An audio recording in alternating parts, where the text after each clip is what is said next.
Bapak, Ibu, saudara-saudari yang terkasih, kita akan mendengarkan renungan.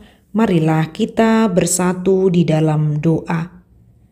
Kasih karunia dan damai sejahtera dari Allah Bapa kita dan dari anaknya Tuhan Yesus Kristus menyertai kamu. Amin. Firman Tuhan yang menjadi nas renungan bagi kita tertulis dalam Efesus pasal 3 ayat 18.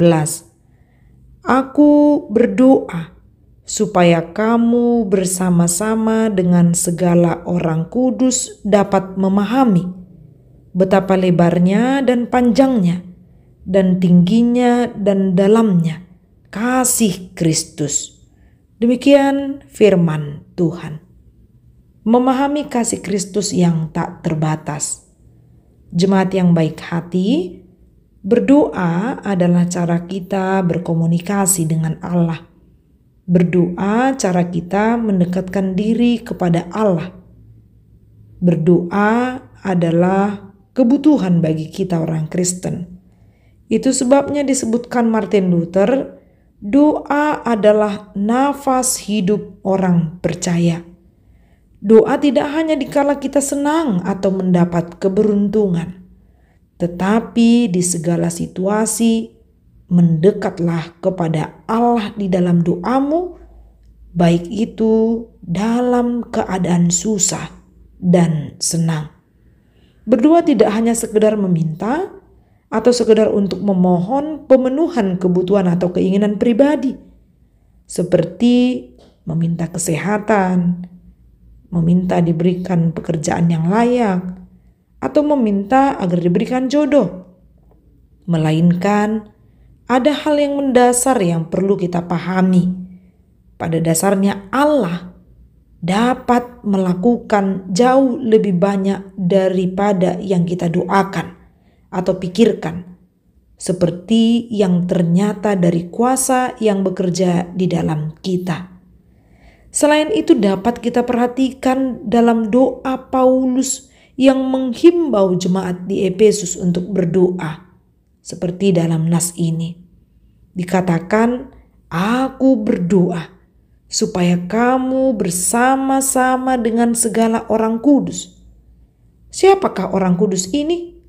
Yaitu yang dibenarkan karena iman kepada Allah.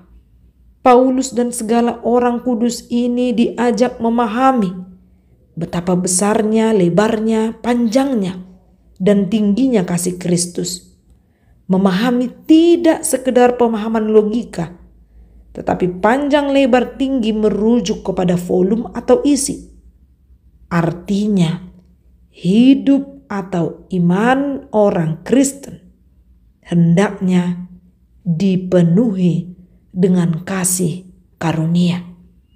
Oleh iman kita, Kristus diam di dalam hati dan kita berakar serta berdasar di dalam kasih.